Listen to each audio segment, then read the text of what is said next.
Welcome to another episode of Q&A with Dr. V. Today's episode, we're going to look at how to export your contacts from Outlook. This is a good way to save your contacts to a file on your computer so that you can import them later into your Gmail account, or if you just want to archive your contacts and keep a record of them for some other program, or to do a mail merge with them, or just some reason you may want to save your contacts to a file on your computer. It's very simple in Outlook to do this. You simply go to File, and then you go to Open, and you'll find the Import dialog box here. This is not only to import contacts, but it's also to export. It's the same dialog box you use. So you click on Import Export, and you'll see at the very top, it says to export to a file. So that's the one we're going to choose. And down here it says Export Outlook information to a file for use in other programs. And we'll click as Next here. We're going to choose a comma-separated values file. You could either choose the DOS version or the Windows version. It's pretty much the same.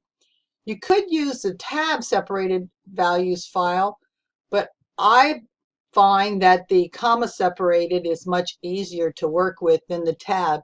It just depends on which program you're importing into, which one you might want to choose. So we'll click Next here. And because we want to export our contacts, we're going to navigate through this menu here and find the contacts, and it's here. And then when we click Next, it'll ask us to give it a name. So I'm going to call this my contacts. Notice it added the .csv file to the name I gave, and I'm going to browse and tell it I want to save it just in my documents, and it'll save it in the root of my documents there. I'll click OK, and the location is still there. I'll click Next. This kind of reminds me of what I'm trying to do.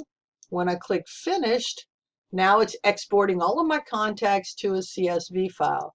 So if I go and open File Explorer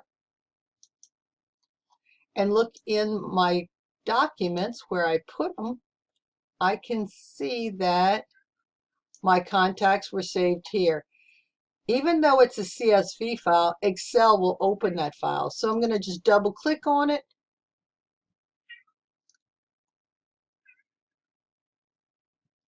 And we'll open the file in Excel, and you'll see that what it did is it exported my contacts, and all the information is there that I had in my folder. Another way to view it is I can right click and tell it to open in some text editor file like Notepad, and you'll see the commas separating all of my information in that CSV file. This file is useful to use in other programs, mail merge programs, but what we're going to do is the next step is import these contacts into our Gmail account. So stay tuned for our next episode, and that's what we'll do, is import our CSV file into our Gmail account.